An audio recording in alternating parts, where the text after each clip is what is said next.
expected, or they are giving clues that okay, we will have to shop, we have to reduce our workforce. So You don't blame them if they are thinking that way. And it's like a man that owns a factory. You are bound to produce 100 shoes. Let's say you own a shoe factory. And all of a sudden, you no longer have demand for 100 shoes to produce.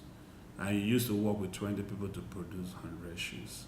If that demand cuts down to 50, your workforce will cut down to 10. It's a natural phenomenon. But having said that, hypothetically to just draw that, the issue of oil price is a concern to the world.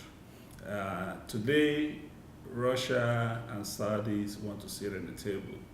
I feel like celebrating myself because not up to 3 weeks ago, I made a presentation somewhere with a group, with a team, and we made a total submission that the only way to have a slight increase in the oil price is when the OPEC and non-OPEC nations sit on the table and say, we're going to do something. But if you're saying OPEC do, come on, understand it. If OPEC cuts, the other people will produce a surplus.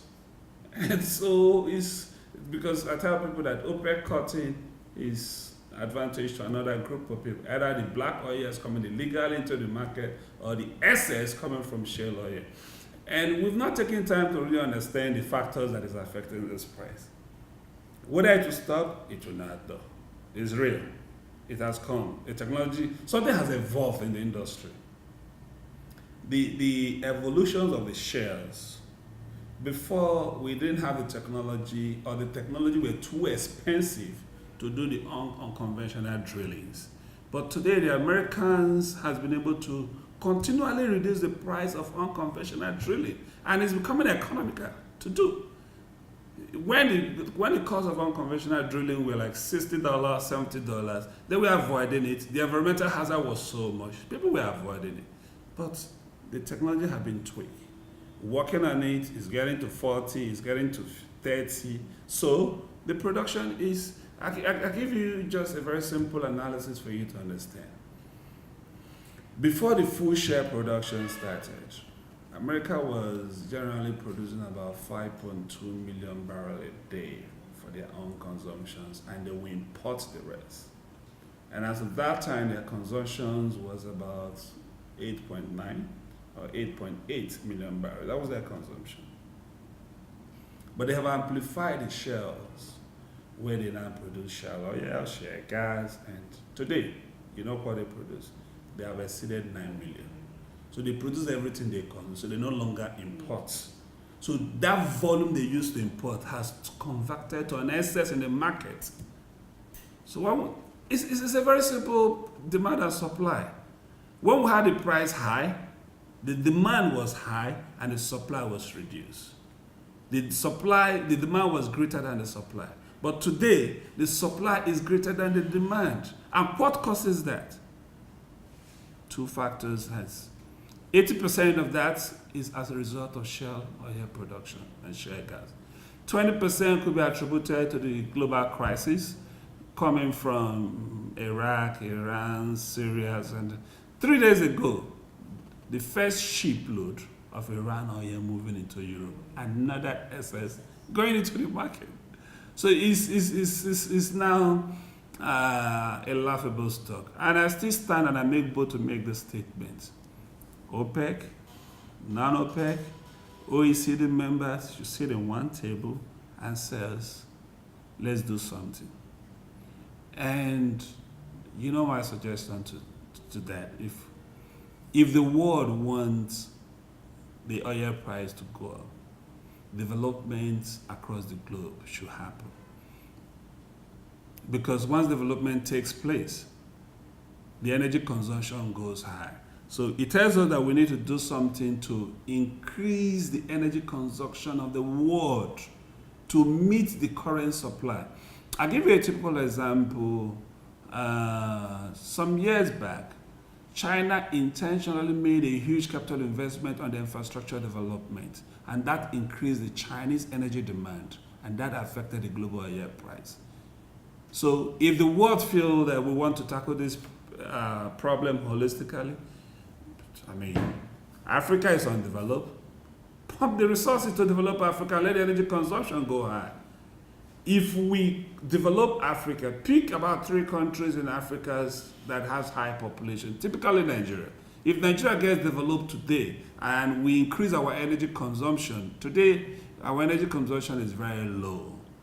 It's a ratio of 1,000 to 4 as World Bank standard. If we increase our energy consumption to ratio 1 to 1 as expected in the globe, it will surely affect the global energy demand, whether you like it or not. And once it affects the global energy demand, the price, the bottom line rock will crack. So there's no 2 ways about it. The needful has to be done.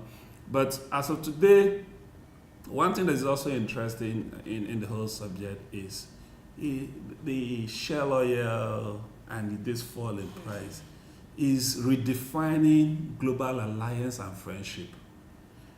I'll give you a very typical example. Look at the war that have existed for 2 years between Iran and Saudi in Yemen.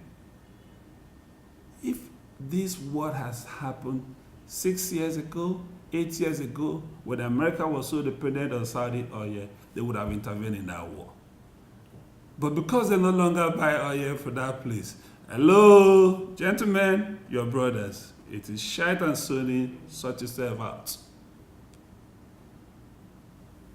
Okay, so what does this mean for Nigerian oil sector now that the price is down? What do we need to do from the Nigerian? There are so many things we can think of. It depends on the dimension we want to look at. You know, one thing I like about this country, we could be realistic and we could build perception. And that perception could deceive us and sink us more. In one function, I was making a speech and I made a statement clearly. Everyone was like, why would you say that? I said, but the truth has to be said. And this is what I said, very simple. We have 4 refineries, acclaimed refineries. Every refinery constructed has a lifespan. Whether you do your turnaround maintenance, it has a defined lifespan. You can expand that lifespan by 5 years. All our refineries constructed had a lifespan of 20 years, 25 years. We have extended it by another 5 years, so that will be 30 years. But there's no refinery that is not up to 50 years old in Nigeria. So they have really expired. So then when I made that statement, I said, Nigeria has no refinery. They said, kill him, bury him, shot him. I said, but all your refineries are gone. So one of the quick solutions we could think about is, how can we have refineries in this country that will take our total productions? Let's say we produce 2.1 million barrels every day, and our refinery demand that are functional is 2.2 million. We are safe. You know why? You're no longer selling crude to earn foreign currency. You will be selling all the byproducts to earn, if you must sell. So you will be selling all the byproducts. You know, you sell crude to earn foreign currency, and you import finished product. You sell one product to earn foreign currency, and you import 4 products. I mean, I don't know the best way to say that. It's as a petroleum economist, as an energy economist also, when we analyze these and we put it into economic terms and economic models, it doesn't fit any person. Even the madman on the street cannot think of such model. There's no way. You can't test it with any of the things you can think of. So if we want to make a solution to this, if we want the short-term one, we can manage it, but we should be thinking about long-term solutions. A typical refinery will take you about 18 to 24 months to finish. A very big refinery. So Dangote is doing 650,000 capacity refinery. It's a single individual investor. So that is one refinery. If we can get 2 extra of that, we're already at close to 2 million. So we have to think about our safety on that. A decision, we shouldn't be taking a decision that solution is tomorrow. We should not be thinking of the solutions 10 years time. This is the time to think about it. If you're thinking about tomorrow's solutions, you give you tomorrow's solution, what about next tomorrow? You're back to where you just trying to walk out of it. So try to solve that will help, and then we, like we mentioned in our first discussion, we'll move more into industrializations, our gaslizations. How many years ago we came up with a gas master plan? Fortunate enough, I was involved in one of the assignments in the gas master plan. So how do we realize it? Because I keep hearing it coming up. How do we execute it? Or the gas master plan, let's people get it straight, was more focused on gas infrastructure. It did not pay much attention to gas exploration or gas production. So what it paid attention is, how can we develop gas infrastructure across the country such that somebody in Sokoto can get gas, somebody in Maiduguri can get gas, someone in Katsina can get gas. It's a very comprehensive gas master. How this gas can be transported from point A to B. That was what the gas master plans focused on. There was a design. Yes, this design has been done, but the part that I don't understand is, you finish a design and you're thinking you want to do it yourself, being government. Hell no. It's a failure.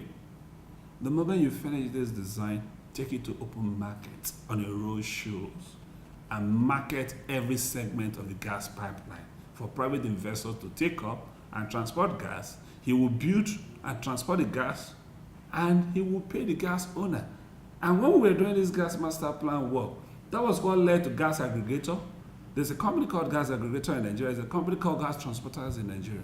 These things were set up so that when this infrastructure is done, somebody will aggregate the gas from oil fields, instead of flaring it, aggregate them, pump it into this. The gas transporter will carry it, and it will get to every location. My recommendation for the system, for the government, is take that master plan to the market for private investors to take every line of the gas pipelines. If you do that, you may have about 10 companies transporting gas. The gas transporter will just eventually turn to a regulator who defines how the market would be, who defines the guidelines for them. And these companies would develop their pipelines and put a metering system. You're the owner of gas in Agbari, and you want it to get to Sokoto, pump it in. You have a customer in Kafanchan takes his gas and pay. And you have a metering system. For this one that I transport, this is how it's done in all over the world. Do you think people in different parts of America has a gas field in their backyard? Hell no. Somebody is responsible to gather that gas, somebody transport it, somebody sell it. The way you have filling stations is how you should have this gas. And you create a gas. The way you build depots, the way you should build gas depots. And from where they move, they can now move to those places. The pipeline will take you to gas depots, and somebody pay for the transportation, and it gets to industries and homes.